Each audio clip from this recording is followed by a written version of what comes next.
এখানে আমি মদিনা জায়গা কাজ করতে পারবো,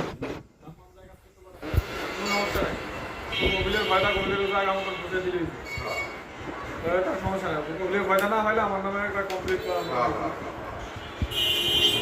তুমি সৌদি আরবের যে কোনো জায়গা যেতে পারো,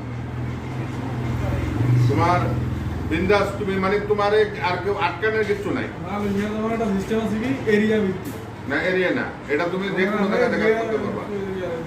মালয়েশিয়ার মধ্যে আমি যে এই কোলালামপুর যদি আমাদের আওতা থাকে তাহলে কোলালামপুরের আওতা রাখতে হবে। কোলালামপুর থেকে আপনি ওই যে সেনাং সমস্ত জায়গা যাবে না, সেনাং এরিয়া আলাদা না, এরকম মানে এটা তুমি যাইতে পারবা।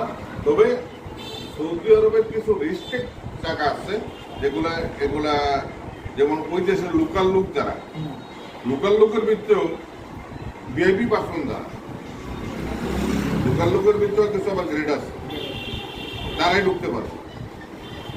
এটা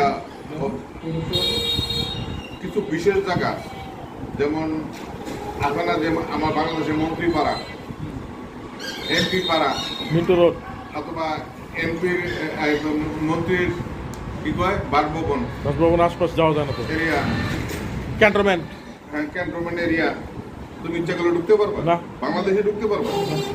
তুমি বাংলাদেশের নাগরিক না, তাও পারবো না। পারলাম না। এইরকম কিছু রেস্ট্রিক্ট এরিয়া আছে, এগুলোতে তুমি ঢুকতে পারবা না। এছাড়া তুমি সৌদি আরবের যে কোনো জায়গায় তোমার কাজ পাইলে কাজ করতে পারবে, কিন্তু কপিলের যে ফায়দাটা এটা বোঝাই দিল না। আর আকামা করার সময় কপিলের কাছে আসতে হবে, যেখানে থাকে না আমার সকল কাছে আছে। কপিলের কাছে আইতে হবে। কপিলের টাকাতে আকামা বানাইলে আবার বিন্দাস। ওকে, থ্যাংক ইউ।